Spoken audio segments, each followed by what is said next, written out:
I know in my family's role of life, I was always the goody two-shoes out of everybody. And I grew up in church, and I was my mom's little sidekick. My brother's always been like my best friend. We've always been really close. And, you know, he came home and I found out he wasn't doing so good. And I guess it really like took a hold of me. Because when you see someone you love going through something, it's hard to watch it. And so I would get on my knees and I would pray, God, please save my brother, you know, because Matt had always had like an awesome personality that people just loved to be around or whatever. And Mom would always tell me, you know, that God's got something huge in store for each one of us. And, you know, I'd see my dad get saved, and it was crazy because for so long I'd really just had God as the only man in my life. And then, you know, my teen years came and he saved my dad. And my dad finally started playing a role in my life. And it was just awesome and incredible. And then Matt moved home, and he was just a totally different person, you know. He had always been my hero, and then I'd kind of seen my hero just go a separate way, and it was really hard. And then,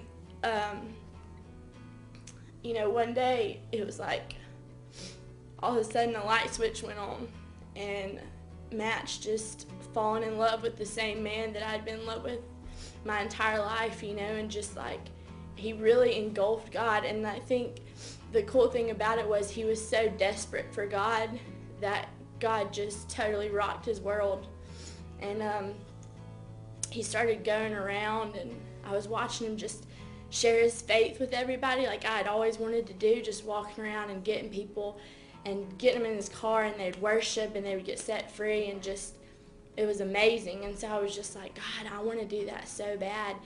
And so the basement, you know, started, and it was like all guys, and me and my mom used to sit up in the living room. We like listen to him sing and all that stuff from the basement, and it was just like amazing. I was just like, I can't believe that all these guys are coming to our basement. It's kind of weird.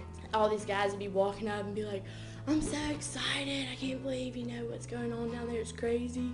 I'm gonna bring so many people next week and all this stuff. And so I'd really seen like how Matt had kind of like stepped up, you know, and started doing something that God had called him to do. And it was crazy because, you know, we didn't know what it would be one day, but then and there, even though it was only like 200 people, we were like blown away. You know, 55 people, we were still like, oh my gosh, Matt's doing a Bible study? Who ever thought Matt would be doing a Bible study?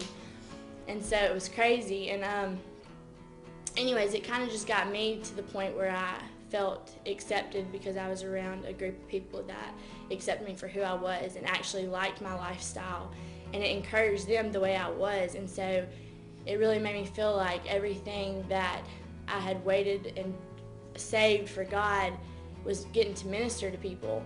And you know, the basement really just, it opened me up, and it made me realize that God's love can rock someone's world and change someone's life like that.